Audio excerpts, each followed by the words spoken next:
नमस्कार, मैं डॉक्टर आशा शर्मा आज आपसे फिर मिल रही हूँ। पिछली बार मैंने आपको बताया था कि औरतों में क्या क्या बीमारी हो सकती हैं और उसमें सबसे ज़्यादा जो बीमारी बताई थी वो सर्विक्स की बताई थी, बच्चेदानी के मुंह की। आज मैं बच्चेदानी की बीमारी के बारे में आपको बताऊंगी कि जिसकी वजह से प्रेगनेंसी होने में डिफ़िकल्टी होती है, मुश्किल होती है लोगों को। सबसे पहली जो बीमारी तो यूट्रस की बहुत सारी होती है, बच्चेदानी की।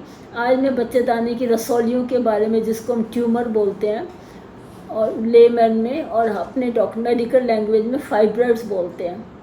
फाइब्रॉइड्स होते हैं जिसको रसौली बोलते हैं। रसौलियाँ हो जाती हैं जो बहुत जगह हो सकती हैं। यूट्रस की 3 लेयर होती हैं। एक तो अंदरूनी लेयर होती है जहाँ बच्चा ठहरता है, उसको कैविटी बोलते हैं। उसके बाद में उसके बीच में मसल्स होती हैं, जैसे हमारी हड्डी के ऊपर मसल्स होती हैं, ऐसे यूट्रस के ऊपर बहुत सारी मांसपेशियाँ होती हैं, मसल्स होते हैं, उसको मसल्स बोलते हैं, यूट्रस की मस्कुलेचर।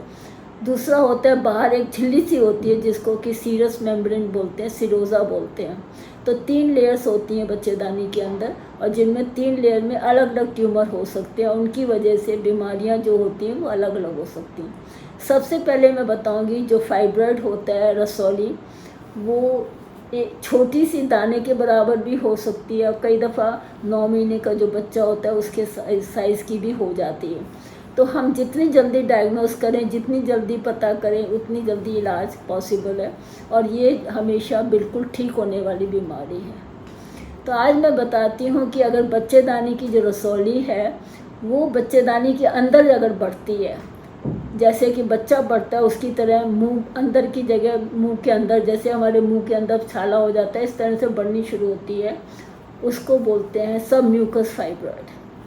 म्यूकस के अंदर, मेम्ब्रेन के अंदर, वो जो अगर अंदर जमता है तो उसमें सबसे पहले पेशेंट को क्या होता है, माहवारी जो होती है, जो पीरियड्स आते हैं वो टाइम पे नहीं आते, या तो जल्दी जल्दी आते हैं, या उनमें जब आते हैं तो रुकते ही नहीं हैं।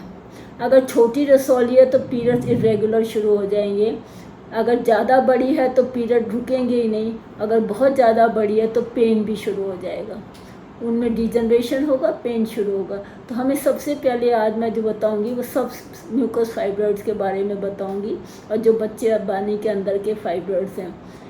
अगर किसी भी मरीज़ को, जिस भी लेडी को अगर ये लगे कि उसके पीरियड्स के, जो पीरियड नॉर्मल ब्लीडिंग होती थी उससे ज़्यादा ब्लीडिंग हो रही है और उसका कलर रेड हो रहा है, नॉर्मली पीरियड का कलर थोड़ा सा रेडिश ब्राउन होता है, लेकिन अगर लाल कलर है, रुकता नहीं है या पेनफुल है, तो उसको सबसे पहले डॉक्टर को दिखाना चाहिए, जो एडवाइस करेगा कि अल्ट्रासाउंड करा के देखे, ये देखने के लिए कि अंदर क्या ग्रो कर रहा है। अगर उसमें सब म्यूकस फाइब्रॉइड आता है, ये फाइब्रॉइड आता है, तो वो डॉक्टर बताएगा, हम बताएंगे कि उसका इलाज किस तरीके से हो सकता है।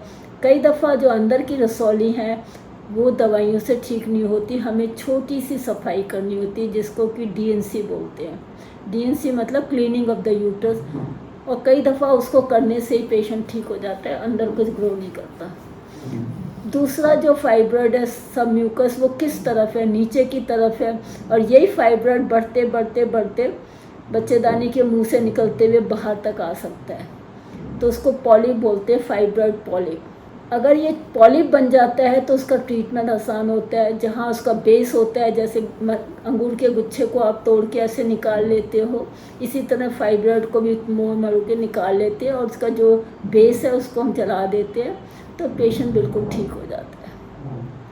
आज मैंने आपको बताया कि ये सब म्यूकस फाइब्रॉइड क्या होता है, अगर फाइब्रॉइड पॉलिप क्या होता है, उसका ट्रीटमेंट क्या है। वो अगली बार जब मैं आपको मिलूँगी तो मैं बताऊँगी जो मसल्स के अंदर जो फाइब्रॉइड को ग्रो करता है बच्चेदानी के बीच में, उसका ट्रीटमेंट क्या है और कैसे ग्रो करता है। हमारे चैनल आई ऑफ ट्रुथ को सब्सक्राइब कीजिए YouTube पर, इसे फॉलो कीजिए Facebook पर, Instagram पर, Twitter पर और कू पर। हमारे चैनल के बारे में फीडबैक देने के लिए हमें मेल कीजिए ioftruth.6@gmail.com पर।